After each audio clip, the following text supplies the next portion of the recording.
마태복음 1장 18절에서 25절까지 말씀입니다. 제가 가진 성경으로는 신약성경 1페이지입니다. 마태복음 1장 18절에서부터 25절까지의 말씀을 한 절씩 교독하도록 하겠습니다. 제가 먼저 읽도록 하겠습니다.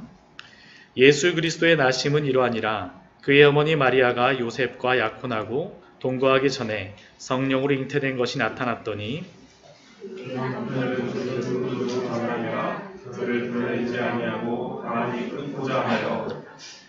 이 일을 생각할 때 주의 사자가 현몽하여 이르되 다윗의 자손 요셉아 내 아내 마리아 데려오기를 무서워하지 말라. 그에게 잉태된 자는 성령으로 된 것이라. 아들을 낳으니 이름을 예수라 하라. 이는 그가 자기 백성을 그들의 죄에서 구원할 자이시라 하나니라.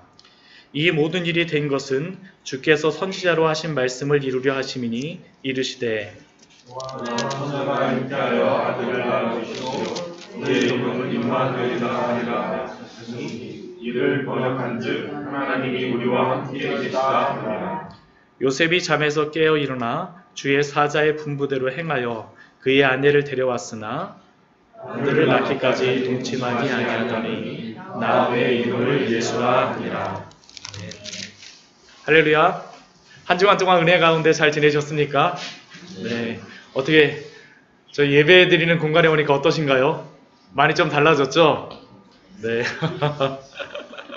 예, 저희가 개척을 하다 보니까 좀 열악한 부분들도 있지만 그래도 저 굉장히 감사한 것은 무엇이냐 하면 이렇게 하나하나 갖춰져 간다라는 것이 너무나도 감사하고 너무나도 즐거운 그러한 마음이 듭니다. 지난주에도 월요일날 이 의자들을 이렇게 가져오고요.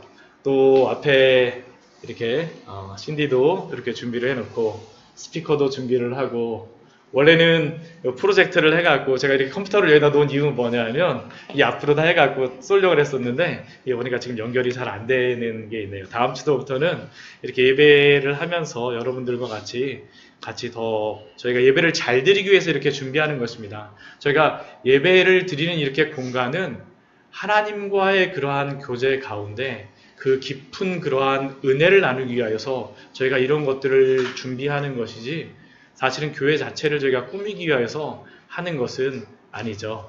그리고 오늘 의자 배치도 이렇게 좀 둥그렇게 했어요.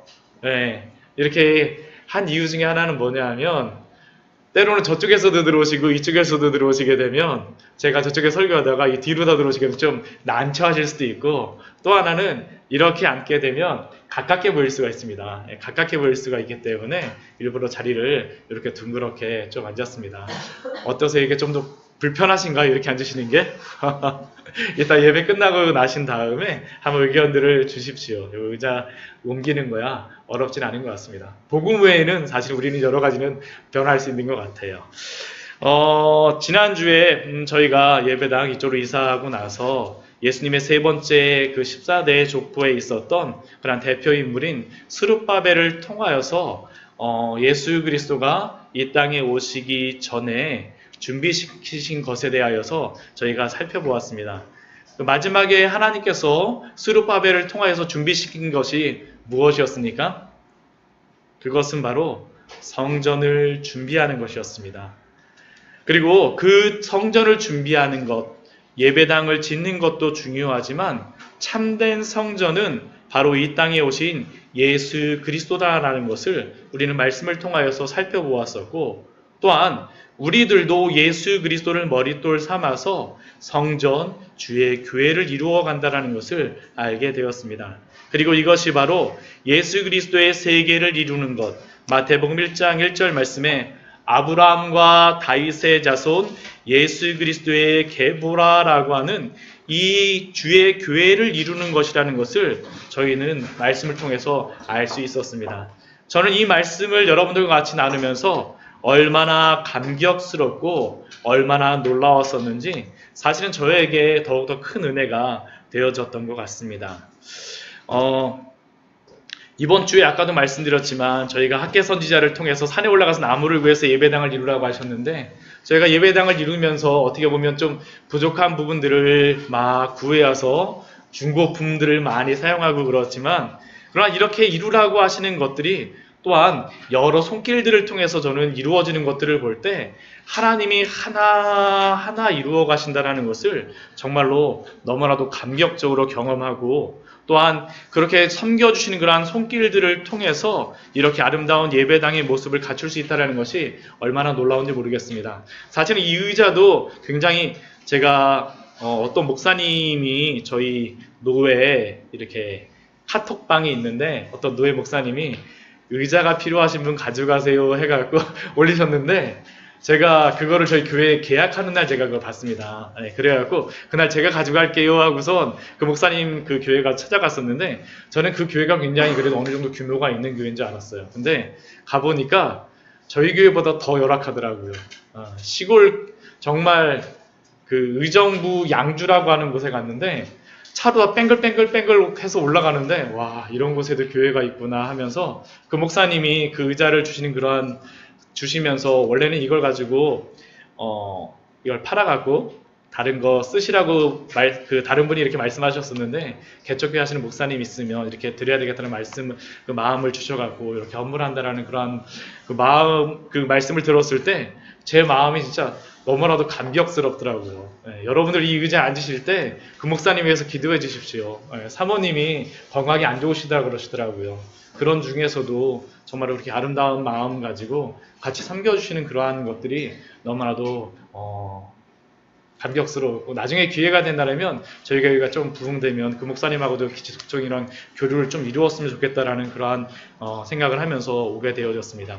아무튼 여러분들이 이렇게 기도해 주시고 함께 해 주셔서 이렇게 교회가 또한 예배당이 잘 아름다운 규모 있는 모습을 통해 이루어져 갈 수 있도록 하나님께서 인도해 주시는 것 같습니다. 함께 기도해 주셔서 감사를 드립니다.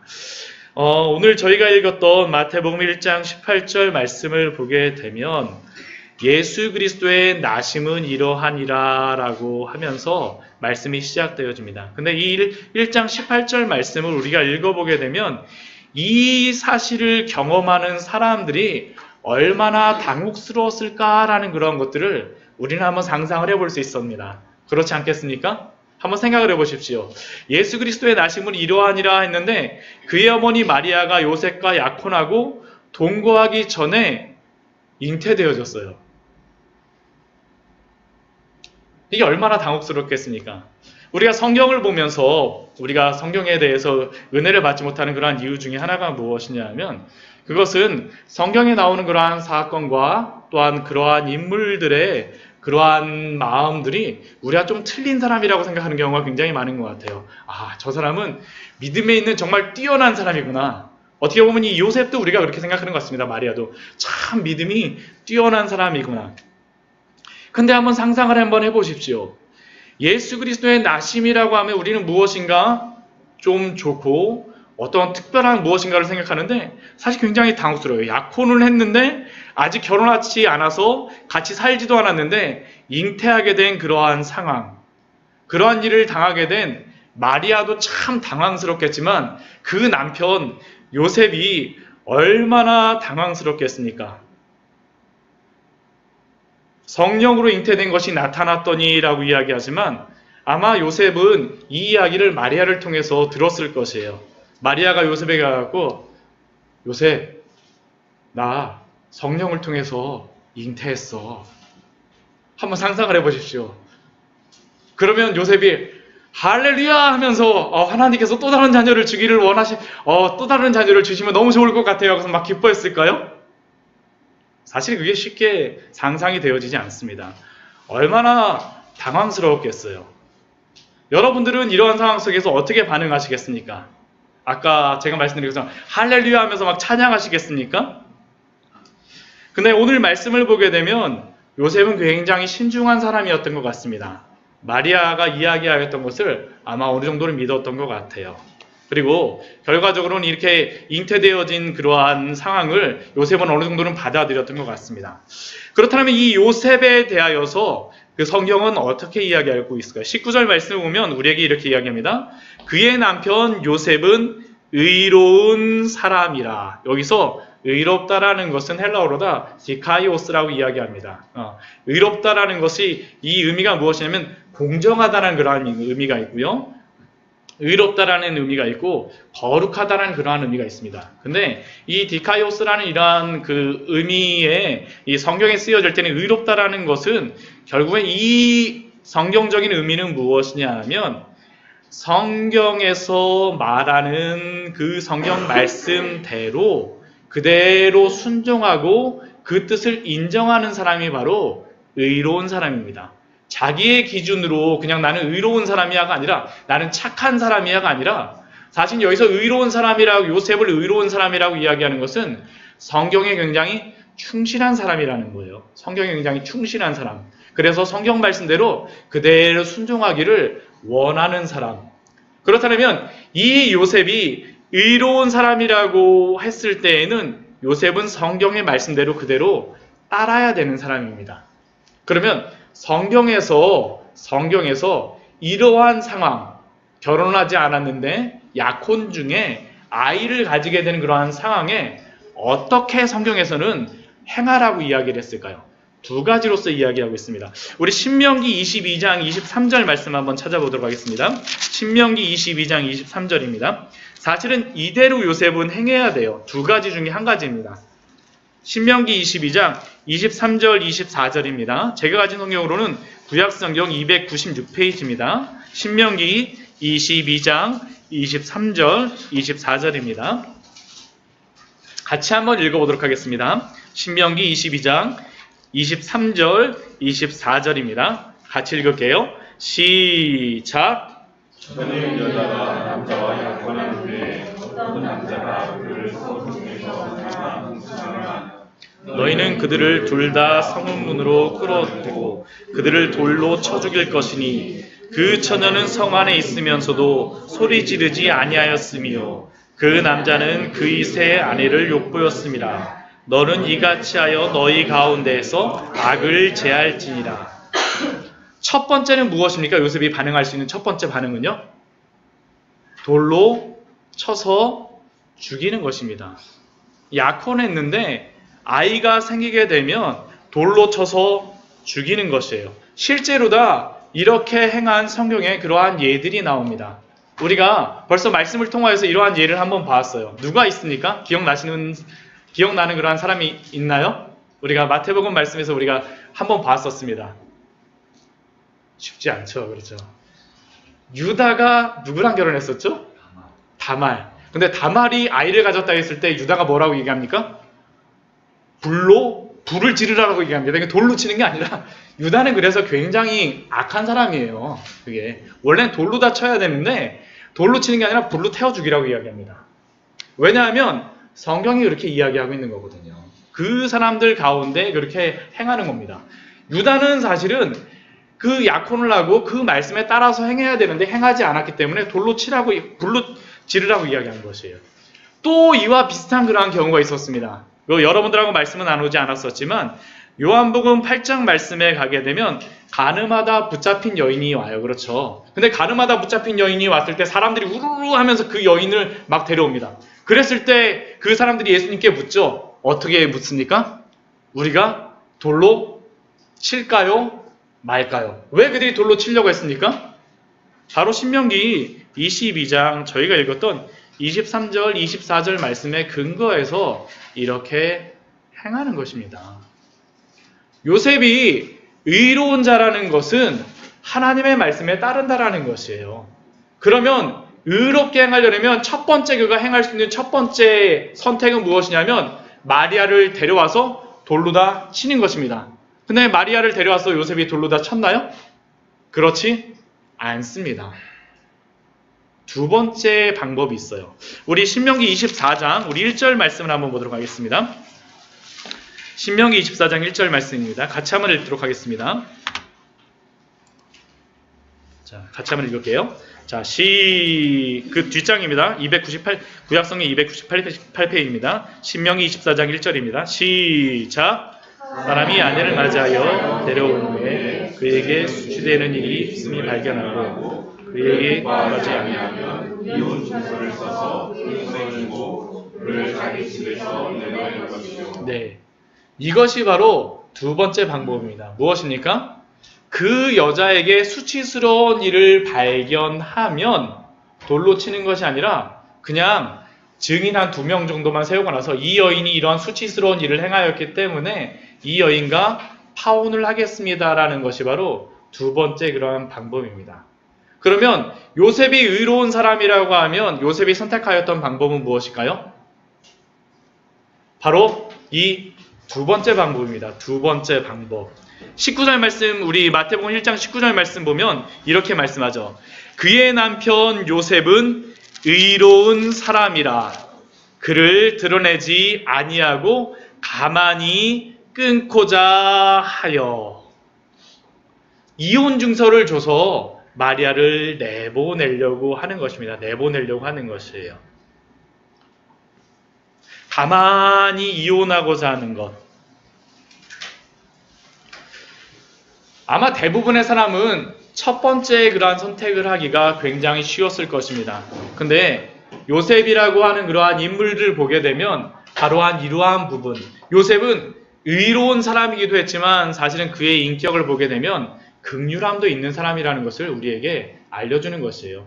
불쌍히 여기는 마음이 있는 것입니다. 요셉의 고뇌가 그런데 느껴지지 않습니까? 우리 1장 20절 말씀 우리 앞부분에 보면 이렇게 적혀 있어요. 이 일을 생각할 때에 마태복음 1장 20절 앞부분에 보면 이 일을 생각할 때 누가 그렇게 생각하는 것입니까? 요셉이 생각하는 것이죠. 어디에서 생각하는 걸까요? 잠자리에서 생각하는 겁니다. 잠도 못 이루는 거예요. 이 일을 생각할 때. 아무리 요셉이 의로운 사람이고 또한 긍휼함이 있는 사람이라 할지라도 그의 마음속에는 사실은 이거를 쉽게 용납할 수가 없습니다. 아무리 마리아가 가서 요셉 나 성령으로 잉태했어요 이야기하지만 그것을 곧이곧대로 받아들이기도 사실은 쉽지 않고요. 그리고 또한 그런 것들을 받아들인다 할지라도 내 집에 그냥 받아들인다라는 것은 쉽지가 않은 거죠. 그냥 내보내기도 사실은 쉽지 않은 상황입니다. 그리고 그것이 그에게 굉장히 고민되기 때문에 잠 못 이루는 그러한 것이죠. 이 일을 생각하면서. 이것이 바로 우리의 모습이 아닙니까? 우리가 믿음을 갖고 의롭게 살겠다라고 하고 하나님의 그러한 긍휼하심을 갖고 이 땅에 살겠다라고 하지만 우리는 사실은 굉장히 고민하고 때로는 굉장히 잠 못 이룰 때도 많아요. 저도 그렇습니다. 저도 교회를 개척하면서 하나님이 인도해 주신다는 것을 분명하게 목도하지만 그러면서도 인간인지라 항상 고민이 돼요. 주님 어쩔 수 없어요. 요셉도 그랬습니다. 우리와 동일한 사람이었어요. 그런데 이때 어떤 일이 벌어집니까? 이 일을 생각할 때 20절 말씀을 보면 주의 사자가 나타나서 요셉에게 혀꿈을 통하여서 그에게 말씀하십니다. 무엇라고 말씀하십니까? 다윗의 자손 요셉아, 내 아내 마리아 데려오기를 무서워하지 말라. 요셉의 마음속에 있었던 그 두려움과 당혹스러움, 의롭다라고 하고 긍휼하게 살아가고자 하지만 그럼에도 불구하고 현실에서 부딪히는 그러한 문제 때문에 생기는 그러한 두려움과 당혹스러움에 대하여서 분명히 주의 사자가 요셉에게 이야기하고 있습니다. 두려워하지 말고 무서워하지 말라라고요. 왜 무서워하지 말라고 주의 사자는 이야기합니까? 그것은 바로 그 마리아에게 잉태된 자는 바로 성령으로 된 것이었기 때문입니다. 이것은 단순히 마리아를 통해서 간접적으로 들은 것이 아니었습니다. 간접적으로 마리아를 통해서 요셉, 나 성령으로 잉태했어요 라는 그러한 이야기를 마리아를 통해서 들은 것이 아니라 주의 사자를 통해서 요셉이 직접 들은 거죠. 직접. 그런데 이것은 모든 믿는 자에게 사실 굉장히 중요합니다. 우리는 우리의 신앙에 대하여서 들은 것으로만 만족하는 경우가 너무나도 많아요. 우리 아버지가 교회를 다니시고 나는 모태신앙이고 몇 년 동안 교회 생활을 했고 무엇을 했으니까 우리는 신앙을 그냥 들은 것으로서만 만족하고 우리의 그러한 것들을 충분하다고 생각합니다. 그런데 왜 우리가 여러분들의 신앙을 볼 때 아니면 나의 신앙을 볼 때 그렇게 진실하게 그 안에서 믿고 살아가지 못할까요? 그것은 바로 들은 신앙, 간접적인 신앙으로 만족하기 때문입니다. 아버지 신앙, 어머니 신앙, 내 친구의 신앙, 내 남편의 신앙, 목사님의 신앙, 소속된 교회가 은혜로워요. 그런데 문제는 그러한 것들이, 그러한 외적인 환경들이 여러분들의 신앙의 수준을 의미하는 것입니까? 여러분의 신앙은 어떻습니까? 여러분은 성령님과의 깊은 교제 가운데 여러분들 스스로가 살아가고 계십니까? 어린 시절 저도 모태신앙에 살았습니다. 저희 아버님이 목사님이고요. 정말 오랜 시간 동안 이렇게 쭉 자라왔어요. 근데 제가 교회에 가서 이렇게 그 부흥회라든가 이렇게 막 하시게 되면 항상 기도하시게 되면 저한테 항상 당혹스러웠던 게 뭐냐면 옆에 있는 권사님이나 집사님들, 특히 여집사님들, 여권사님들 막 기도하시면서 막 눈물을 흘리시면서 막 크게 막 하시면서 막 기도를 하시면서 우시는 거예요. 근데 저는 그게 저는 그러지 못했거든요. 왜 그러지? 나 믿어지지도 않는데? 왜 그러지? 근데 제가 예수님을 만나게 되니까 그 눈물의 의미가 무엇인지 알게 됐고 왜 기도를 해야 되는지, 왜 하나님께 간구해야 되는지를 알게 되더라고요. 오늘 주의 사자를 하나님께서 요셉에게 보내신 이유가 무엇입니까? 그냥 마리아를 통하여서 나 성령으로 잉태했어라는 그 이야기가 아니라 요셉에게 바로 말씀하시는 그 음성을 듣게 하시는 것이죠.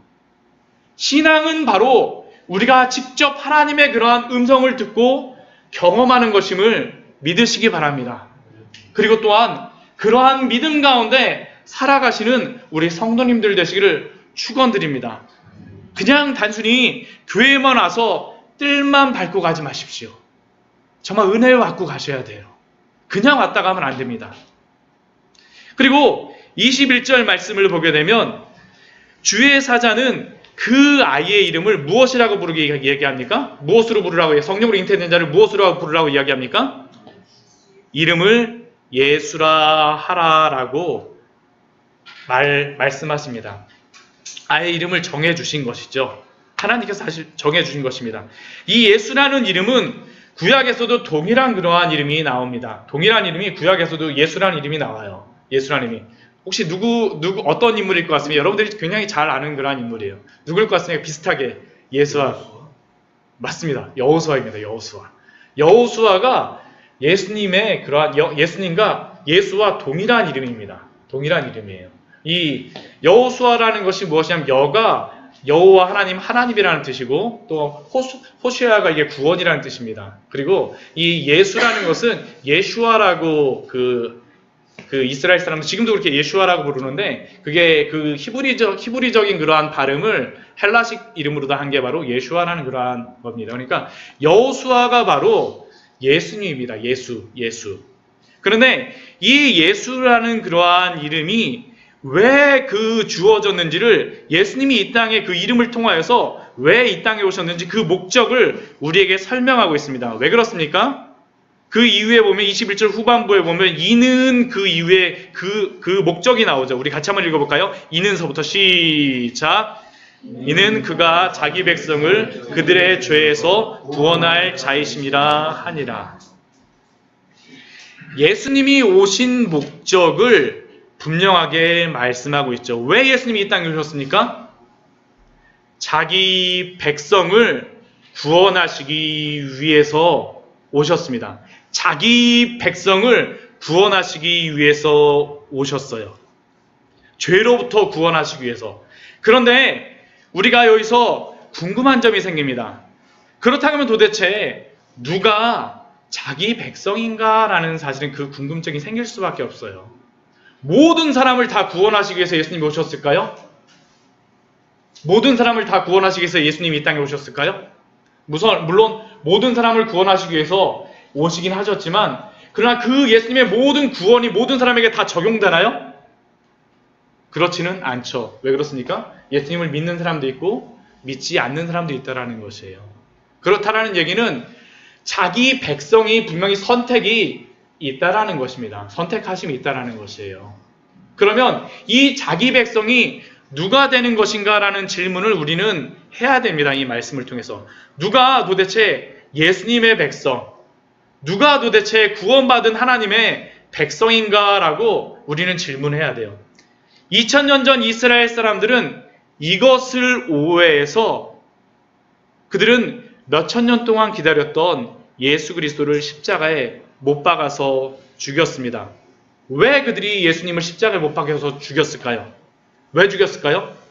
그것은 그들이 기다렸던 그 예수 그리스도는 자신들을 구원할 자라고 믿긴 믿었는데, 어디로부터 구원할 자로 믿었냐면 그들을 로마에서 구원할 자라고 그들은 믿었어요. 그들은 그 BC 722년 아수르의 침입으로 북이스라엘이 멸망하고, 그리고 또한 586년 바벨론의 그러한 침입으로 남유다가 멸망하고 난 후에 그들은 그 이후에 계속 식민지의 생활을 했습니다. 메데와 바사, 페르시아의 그 식민지로 있었었고, 또 그 이후에는 페르시아가 끝나고 나자 그리스의 알렉산더가 그 점령하고, 그 알렉산더의 장군들이었던 셀루쿠스와 프톨레미가 그 지역을 점령하면서, 그리고 그 나라들이 약해지니까 예수님 시대에 누가 점령했습니까? 로마가 점령을 한 거죠. 로마. 그들은 그러면서 그 오랜 식민지 기간 동안 그들을 구원할 메시아, 그리스도를 기다렸습니다. 그가 바로 메시아였습니다. 정치적이며 군사적인 왕으로 오시는 예수 그리스도. 그런데 예수 그리스도는 무엇 때문에 이 땅에 오셨다고 말씀하십니까? 자기 백성을 그들의 죄에서 구원하시기 위해서 오셨다고 우리에게 이야기하죠. 유대인들은 이것으로 오해했던 것입니다. 우리를 로마에서 구원해 주지 않으니까 아무리 우리가 기다렸던 예수 그리스도라 할지라도 너는 그리스도가 아니야 라는 것이죠.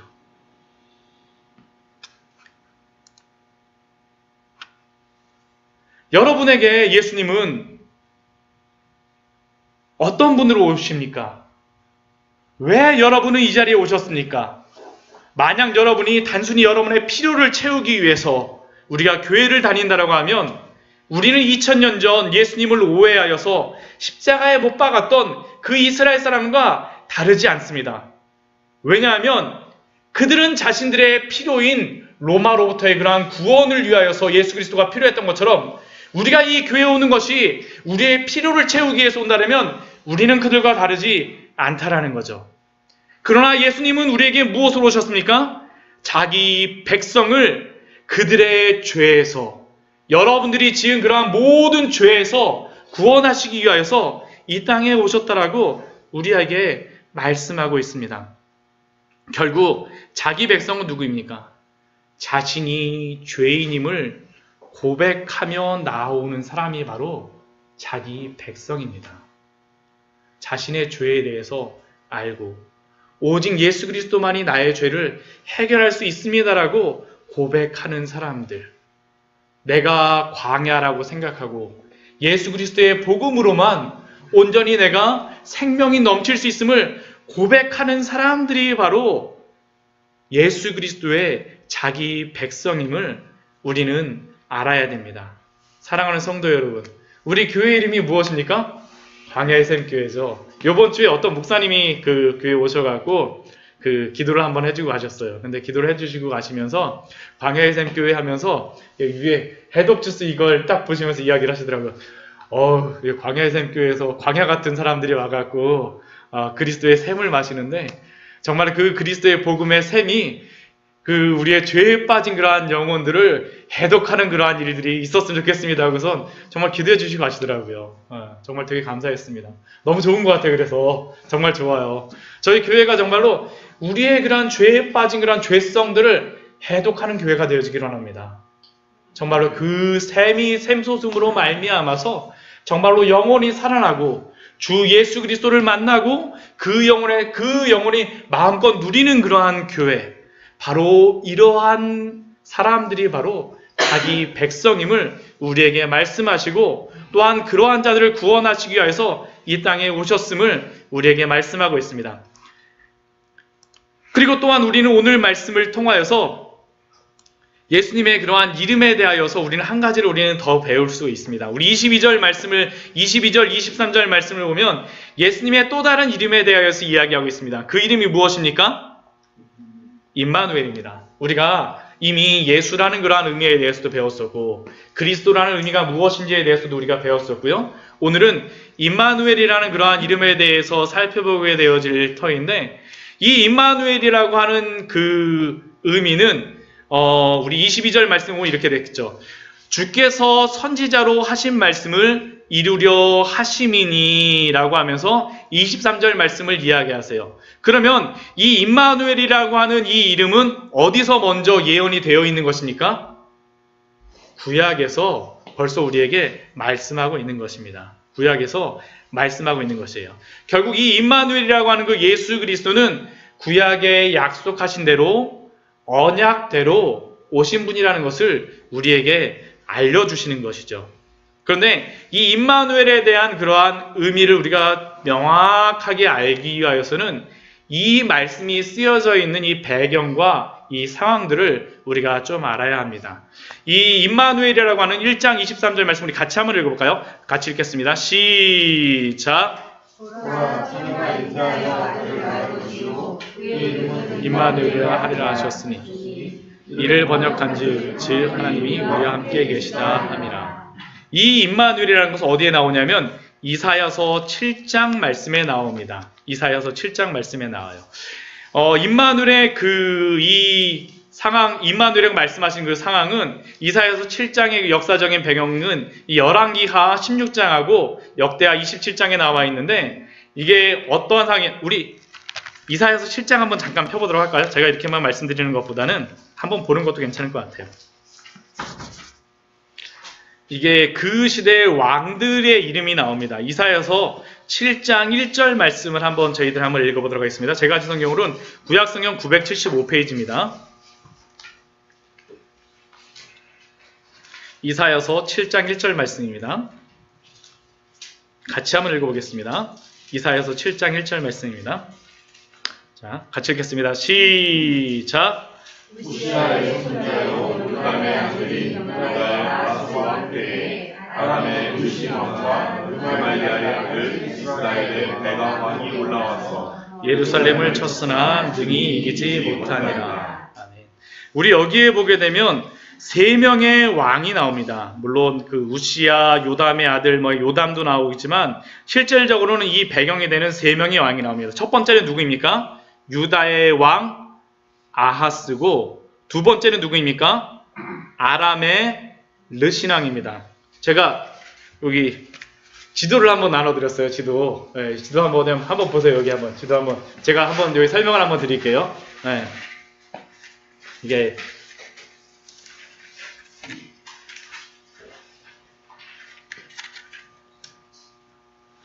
여기에 보면 여러분들 지도에 보면 제일 위쪽에 보면 아람이라고 혹시 쓰여진데 여기 보이시나요? 제일 위쪽 아람이라고 혹시 찾으셨어요? 네. 이 위쪽으로 다 보게 되면 아람이 있습니다. 지금으로 따지면 어디냐면 시리아입니다. 시리아 다메섹 있는 그런 곳이고요. 다마스커스 그곳이고요. 이 아람 지역으로 다 이렇게 나라가 여기는 안 나왔지만 이렇게 위로 다 이렇게 있습니다. 그리고 북이스라엘 어디냐면 이 아람이라고 이 위에서부터 시작해갖고 어디까지냐면 여기에 라마라고 돼 있잖아요. 그렇죠? 여리고서부터 해갖고 여기 암몬서부터 해서 여리고 라마에서 이렇게 쭉 올라오는 길이 있죠. 보이시나요? 요 부분이 이 위쪽으로 다 아람서부터 요 위쪽으로 다 이게 요 사이에 있는 곳이 바로 북이스라엘입니다. 북이스라엘. 그리고 남유다는 어디냐 하면 바로 이 밑에 쪽에 유다 산지를 중심으로 점령하고 있는 나라가 바로 남유다입니다. 이 세 나라 사이에 일어난 사건이었어요. 어떤 사건이냐면 이때 남유다의 왕이었던 아하스 왕이 아하스 왕 남유다를 누가 쳐들어왔냐면 이 열왕기하 16장하고 역대하 27장 말씀을 보게 되면 아람 왕 르신이 먼저 쳐들어와요. 그래갖고 그 남유다를 다 피폐하게 만듭니다. 다 전쟁을 해갖고 다 그냥 뭐 이것저것 막 뺏어가요. 막 사람도 많이 죽이고 그래요. 근데 문제는 그들이 이렇게 아람이 한번 전쟁을 해갖고 남유다하고 전쟁을 해갖고 한번 이렇게 하고 나서 그 남유다가 전쟁에 패하고 나서 그 다음에 바로 남유다로 누가 쳐들어오냐면 북이스라엘의 베가왕이 쳐들어옵니다. 근데 사실 이 북이스라엘의 베가왕은 남유다에 이렇게 쳐들어오면 안 돼요. 왜냐하면 같은 나라이기 때문에. 지금 남유다는 유다 지파하고 베냐민 지파만 지금 있는 건데 나머지 10지파는 다 위에 있는 거예요. 북이스라엘에 있는 거예요. 그러니까 이 두 지파가 고난을 당하게 되면 북이스라엘이 사실은 도와갖고 아람과 싸워야 되는데 북이스라엘은 어떻게 하냐면 이때다 하고 나서 어떻게 하냐면 수십만 명을 종으로 다 사로잡아가고요. 많은 재물을 약탈해 갑니다. 베가왕이. 근데 문제는 뭐냐면 이렇게 아람왕과 베가왕이 짝짝꿍이 돼갖고 연합을 해갖고 이 남유다를 괴롭히고 있을 때 전 세계적으로 다 보게 되면 어떤 일이 벌어지냐면 이 시대의 가장 큰 패자가 누구냐면 가장 뛰어난 나라가 어디냐면 바로 아수르입니다. 아수르. 근데 이 아수르가 이 가장 위쪽에 있는데 이 아수르를 막는 방법은 무엇이냐? 아수르는 항상 이 밑으로 다 내려오고 싶어요. 그리고 어디까지 가고 싶냐면 이 밑에 있는 애굽까지 점령하고 싶어 합니다. 애굽까지 내려가고 싶어요. 근데 그 애굽까지 가려면 어디를 통과해야 됩니까? 이 나라를 통과해야 되는 거예요. 그런데 이 아수르를 막기 위해서는 어떻게 하냐면 한 나라만 가지고는 안 돼요. 이 세 나라가 한꺼번에 다 힘을 합쳐야 됩니다. 그래야지 아수르를 막든지 말든지 하는데 아수르가 막 강력해져 갖고 아람하고 이 북이스라엘을 막 치고 있는데 막 점령을 하려고 하는데 남유다가 이들을 도와줬을까요? 남유다가 도와줬을까요? 도와주지 않았습니다. 왜요? 방금 전에 전쟁했거든요. 그들이 자신을 도와주지 않았거든요. 그러니까 이들이 남유다의 아하스 왕이 도와주지 않은 거예요. 도와주지 않아갖고 이 아람하고 베가가 다시 한번 남유다를 쳐들어온 것입니다. 그럴 때 누가 나타났냐면 이사야서 7장 말씀에 그러한 상황 속에서 누가 나타난 거냐면 이사야 선지자가 아하스 왕에게 나타나는 것입니다. 그러고 나서 아하스 왕에게 무엇이라고 이야기하냐면 4절 말씀은 이렇게 이야기해요. 그에게 7장 4절입니다. 그에게 이르기를 너는 삼가며 조용하라. 르신과 아람과 르말라의 아들이 심히 노할지라도 이들은 연기나는 두 부직갱이 그루터기에 불과하니 두려워하지 말고 낙심하지 말라라고 하나님이 이사야 선지자를 통해서 분명히 말씀하세요. 그럼 아하스 왕은 어떻게 해야 됩니까? 두려워하지 말아야 되는 상황이죠. 그래서 두려워하지 말아야 되는 상황이에요. 그러고 나서 이 아하스 왕이 믿음이 없는 것을 아시고 어떻게 했냐면 아하스 왕에게 한 가지를 이야기합니다. 이사야 선지자가. 너가 이것을 믿지 못하겠거든 하나님께 한 징조를 구하라라고 이야기를 한 징표를 구하라고 이야기를 해요. 표적을 구하라고 이야기하는 것입니다.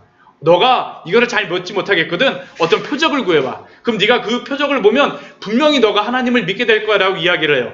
근데 이 표적을 구하라고 이야기하였을 때 아하스 왕이 무엇이라고 이야기를 할까요? 우리 12절 말씀을 보게 되면 11절 말씀에 보면 너는 내 하나님 여호와께 한 징조를 구하되 깊은 데에서든지 높은 데에서든지 구하라라고 이사야 선지자를 통해서 하나님이 말씀하셨는데 그때 아하스 왕이 뭐라고 얘기하냐면 우리 12절 말씀 같이 읽겠습니다. 시작.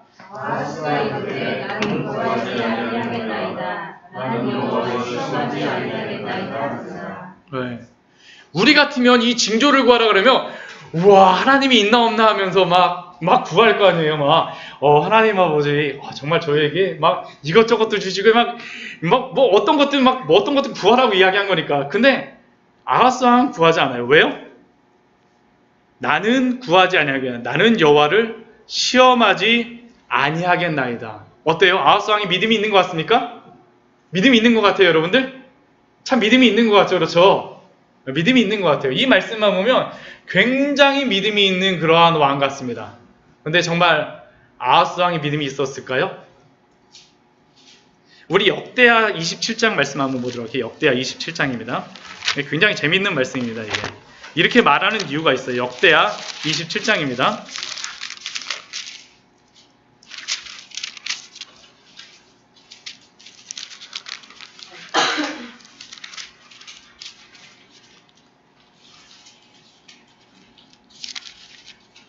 아, 28장입니다. 28장 16절 말씀을 같이 한번 읽어보도록 할게요. 28장입니다.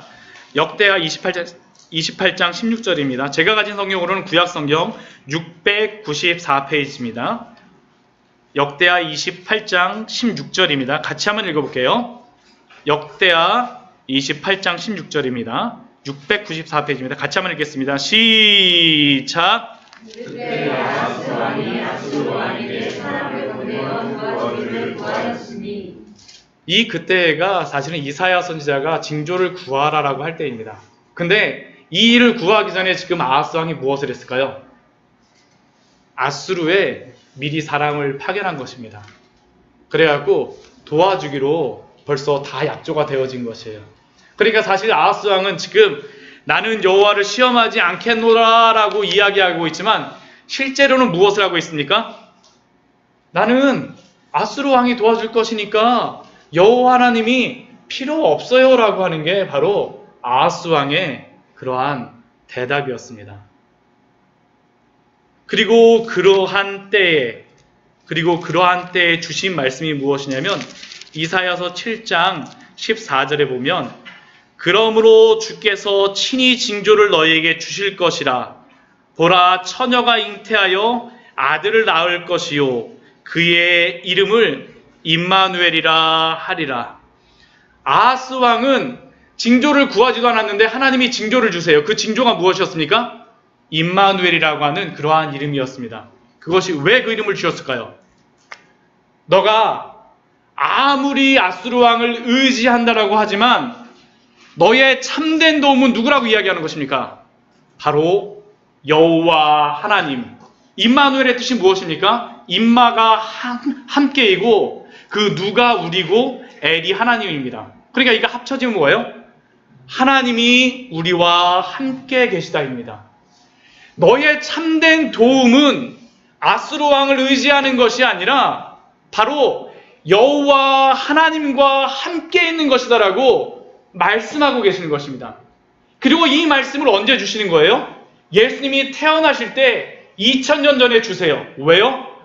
그들은 그들의 도움이 로마를 쳐부수기 위하여서 힘, 권력, 세상의 어떠한 그 아하스와 같이 어떠한 동맹국, 어떠한 그들이 스스로 힘을 키우는 것이라고 생각하지만 그게 아니야. 정말 너의 도움은 무엇이냐면 임마누엘, 하나님이 너와 함께하는 것이다라고 그들에게 말씀하고 계시는 것입니다. 이게 바로 우리에게 말씀하여 주시는 임마누엘의 의미입니다. 임마누엘의 의미예요. 이게 그냥 임마누엘을 주신 것이 아니에요. 너희가 누구를 의지하고 있느냐? 참된 도움이 무엇인가에 대한 그러한 질문입니다. 그렇다면 우리는 이 말씀을 통하여서 성탄절을 앞두고 우리의 믿음에 대하여서 사실은 두 가지 질문을 하고 있는 것 같습니다. 첫 번째 질문은 무엇입니까? 예수 그리스도를 죄에서 구원할 분으로 여러분들은 믿고 계시냐라는 것이죠.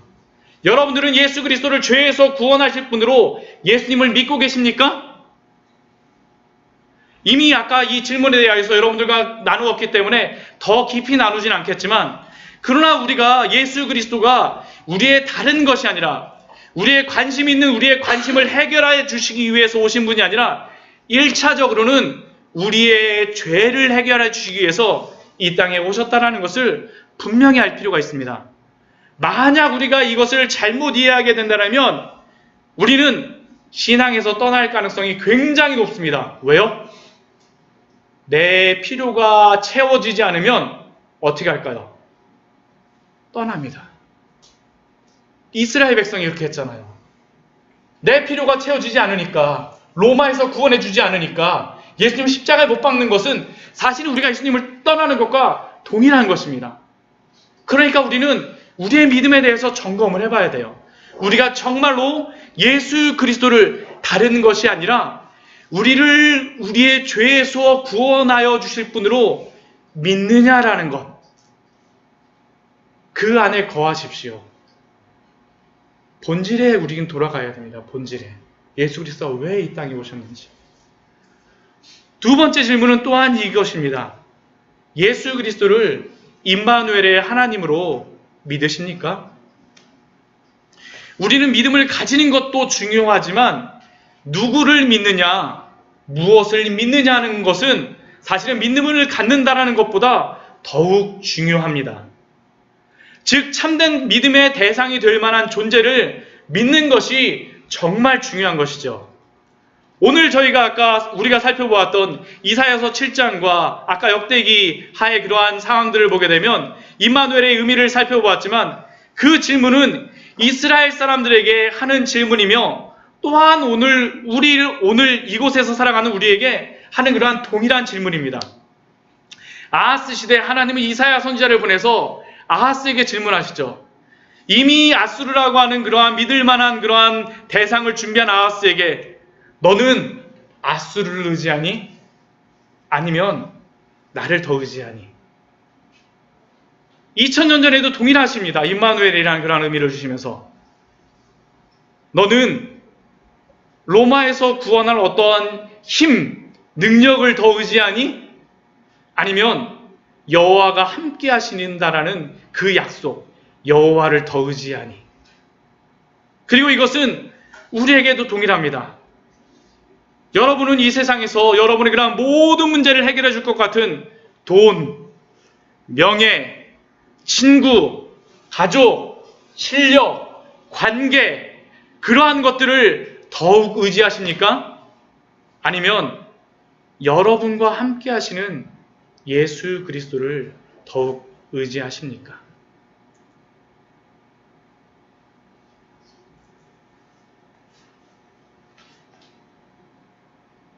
예전 제가 CCC에서 훈련받을 때 그 CCC에서 나왔던 그러한 교재 중에 이러한 그 내용의 그러한 교재의 내용이 있었습니다. 그것이 무엇이냐면 비행기가 이렇게 있어요. 비행기가 이렇게 있는데 비행기가 막 반창고도 붙여 있고요. 막 여기저기 막 금가 있고 그 밑에는 기름이 막 흘러내리고 있어요. 근데 우리가 그 비행기, 여러분들이 이제 그 비행기가 이렇게 준비되어 있는데 여러분들에게 그 전 세계 그 여행권이 그 비행기를 타기만 하면 다 준다라면 여러분들에게 그 비행기 타고 전 세계 여행하라 그러면 그 밑에서 막 기름이 막 흘러요. 근데 여러분들에게 전 세계 여행권 당첨되셨습니다. 그 비행기 타시고 바로 출발하세요 하면 여러분들 출발하시겠습니까?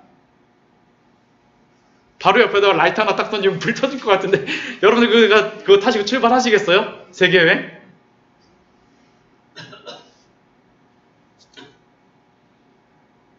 그런데 여러분, 우리는 왜 언젠가 추락할 이 세상, 그 비행기와 같은 이 세상의 헛된 힘과 능력을 의지하면서 사십니까? 임마누엘이라고 하는 그러한 약속은 단순히 성경에 기록된 몇천 년 전에 믿음 좋은 누군가에게 하신 약속이 아닙니다. 단순히 요셉에게만 하신 약속이 아니에요. 요셉아가 마리아에게만 하신 약속이 아닙니다. 바로 2000년 뒤에 살고 있는 우리뿐만 아니라 우리의 뒤에 살고 있는 모든 사람들에게도 예수 그리스도를 믿는 모든 사람에게 주신 약속이 바로 임마누엘의 약속입니다. 이사야서 51장 6절 말씀은 이렇게 말씀합니다. 너희는 하늘로 눈을 들며 그 아래 땅을 살피라. 하늘이 연기같이 사라지고 땅이 옷과 같이 헤어지며 거기에 사는 자들이 하루살이같이 죽으려니와 나의 구원은 영원히 있고 나의 공의는 영원히 폐하여지지 아니하리라. 이제 이틀 후면 성탄절입니다. 성탄의 약속은 다른 것이 아닙니다. 바로 예수 그리스도의 나심의 약속이고 태어나심의 약속이고 또한 그것은 지금까지도 우리와 함께 하신다는 그러한 약속입니다. 지금도 함께 하세요. 지금도 여러분과 지금 이렇게 어떻게 보면 초라한 우리 광야의 샘교회도 함께 하시겠다라고 하신 그러한 약속이 바로 임마누엘의 약속입니다. 마태복음의 구조는 굉장히 우리가 주의 깊게 봐야 돼요. 우리 마태복음 우리 1장 우리 오늘 말씀 보게 되면 그 임마누엘을 우리 말씀하시면서 우리 23절 말씀 우리 같이 한번 읽어보죠. 23절 말씀 우리 23절 말씀 우리 다시 한번 읽어보겠습니다. 시작. 보라 처녀가 잉태하여 아들을 낳을 것이요 그의 이름을 임마누엘이라 하리라 하셨으니 이를 번역한즉 하나님이 우리와 함께 계시다 함이라. 하나님이 누구입니까? 예수 그리스도시죠. 성육신하신 예수 그리스도. 마태복음 1장을 임마누엘 하나님이 우리와 함께 하시겠다라는 것으로 약속합니다. 마태복음 우리 마지막 장을 한번 모아보도록 하죠. 우리 마태복음 28장입니다. 마태복음 28장에 우리 20절 말씀 같이 한번 보도록 하겠습니다. 그 앞에는 대위 임령에 대하여서 말씀하시지만 20절 말씀, 우리 28장 20절 말씀은 마지막을 이렇게 말씀하세요. 우리 마태복음 28장 20절 가장 마지막입니다. 제가 가진 성경으로 신약성경 52페이지입니다. 같이 한번 읽어볼게요. 자, 같이 읽겠습니다. 시작. 내가 너희에게 분부한 모든 것을 가르쳐 지키게 하라. 볼지어다 내가 세상 끝날까지 너희와 항상 함께 있으리라 하시니라. 아멘. 어떻습니까? 내가 너희와 항상 함께 있으리라. 이것이 무엇입니까? 임마누엘이죠. 마태복음은 임마누엘로 시작을 하고 임마누엘로 끝마치고 있습니다. 결국 이것은 무엇입니까? 예수 그리스도가 처음이고 마지막이고 예수 그리스도가 알파이고 예수 그리스도가 오메가이고 예수 그리스도가 A이고 예수 그리스도가 Z가 되어진다는 것이죠.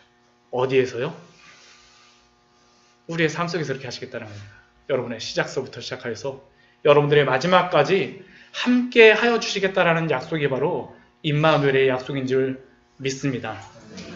이 위대한 예수 그리스도 임마누엘, 우리와 함께 하시는 하나님의 약속이 여러분의 인생의 처음과 마지막, 알파와 오메가가 되어 그 예수 그리스도 임마누엘로 오신 그분 안에서 날마다 항상 어느 곳에서도 평안을 누리시는 우리 성도님들 되시기를 축원드립니다.